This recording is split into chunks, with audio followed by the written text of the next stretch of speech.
Some betrayals are buried with the dead. This one was raised by blood. The night the truth came out, Daniel Mercer was teaching his children how to play chess. "Think 3 moves ahead," he said, smiling as his daughter Lily hesitated over the board. That's how you win without fighting. Daniel had always been good at planning. He had built a successful construction company from nothing, owned a quiet house on the edge of town, and carried the reputation of a devoted husband and father. People trusted him instinctively. He had the kind of face that suggested honesty even when he was silent. What no one knew, what his children were only just beginning to understand, was that every major victory in Daniel's life had been purchased with someone else's destruction. And the greatest of those was buried 15 years ago, beneath a collapsed house, and a police report marked accidental gas explosion. Before Daniel was a man everyone admired. He was just a struggling contractor with mounting debts and a failing marriage. The only reason he stayed afloat was his best friend Michael Hayes, a talented architect, kind to a fault, and married to Daniel's wife's younger sister, Rebecca. Michael trusted Daniel with everything: his designs, his finances, his home, and most fatally, his secrets. They had grown up together, shared cramped apartments, shared dreams of building something meaningful. But while Michael's career took off, Daniel stalled. Clients wanted Michael's name on projects. Banks approved loans for Michael. Investors returned Michael's calls. Daniel smiled through it all. He congratulated his friend. He attended dinners at Michael's house, laughed with Rebecca, and held their 2 small children on his lap. At night, however, jealousy sharpened into resentment, and resentment slowly became a plan. Michael owned an old family property on the outskirts of town, a house he intended to renovate and sell. He asked Daniel to oversee some of the early work. It was a simple favor between brothers. Daniel noticed something Michael had overlooked: outdated gas lines running to the basement walls, brittle with age, dangerous, but easy to disguise as safe. All it would take was a minor adjustment, a valve left slightly loose, a seal weakened just enough to fail under pressure, an accident waiting patiently. Daniel spent weeks preparing, hiding his work behind legitimate invoices and falsified safety checks. He made sure he wasn't present the night it happened. He made sure Michael and Rebecca would be.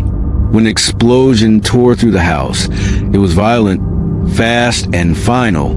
The fire spread before neighbors could react. By morning, the property was a blackened skeleton. Michael, Rebecca, and their children were gone. Daniel cried at the funeral. He held his wife as she screamed for her brother. He promised he would help raise Rebecca's children, then remembered there were no children left to raise. Within months, Daniel quietly acquired the land through a shell company. Within a year, a new development stood there. Within 5, Daniel Mercer was wealthy, and no one ever questioned the accident, except eventually his own children. Daniel's son, Ethan, was studying law. His daughter, Lily, had taken an interest in investigative journalism. They were smart, observant, and inherited their father's ability to look beneath the surface. It began with something small. Lily was researching historical zoning disputes when she noticed inconsistencies in the old gas explosion case. Reports didn't match inspection logs. Witness statements conflicted. A safety certificate had been signed by a company that didn't exist at the time. When she brought it up at dinner, Daniel dismissed it easily. "Paperwork errors," he said calmly. "Happens all the time." But Lily didn't drop it. Ethan dug deeper. He found financial records showing Daniel's sudden rise after the tragedy. Insurance payouts routed through intermediaries. Property transfers executed with unnatural speed. What truly shook them was discovering who the victims were. Michael Hayes wasn't just a name in a file.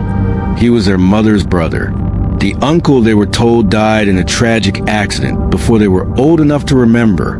The silence in their house began to feel deliberate. They confronted their mother first.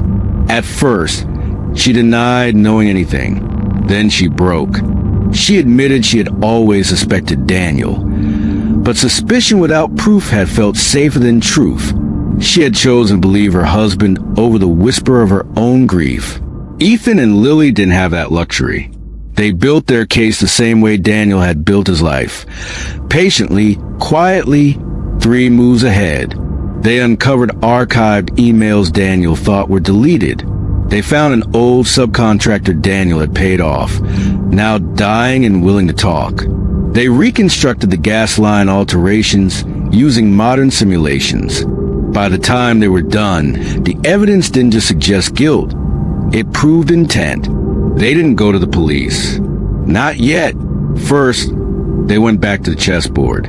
On Daniel's birthday, they invited him to play one last game. Ethan moved first. "You always told us to plan ahead," Ethan said, placing his piece carefully. Daniel smiled. "I did." Lily made her move. "So we did." They slid a folder across the table.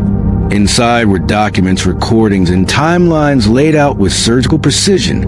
At the bottom was a signed statement from the subcontractor, notarized and legally airtight. Daniel didn't raise his voice. He didn't deny it. He simply closed his eyes. "You don't understand what I did for this family," he said softly. Ethan stood. "You destroyed a family. Our family.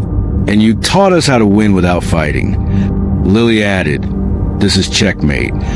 They released everything the next morning. The story exploded across media outlets. A respected businessman exposed as the architect of a family annihilation. The betrayal cut deeper because of who revealed it. Daniel was arrested within days. His assets were frozen. His reputation evaporated overnight. In court, he watched his children testify against him. Not with hatred, but with clarity. They spoke calmly, precisely, like professionals. He was sentenced to life in prison. No one came to visit. Years later, Lily published a book about the case. Not about revenge, but about truth silence and the cost of loyalty misplaced. Ethan became a prosecutor specializing in cold cases. They never spoke their father's name again. Some betrayals are buried with the dead. Others are inherited. And sometimes, the most devastating revenge isn't violence or rage. It's raising children who are strong enough to see the truth and brave enough to destroy the lie you built your life on.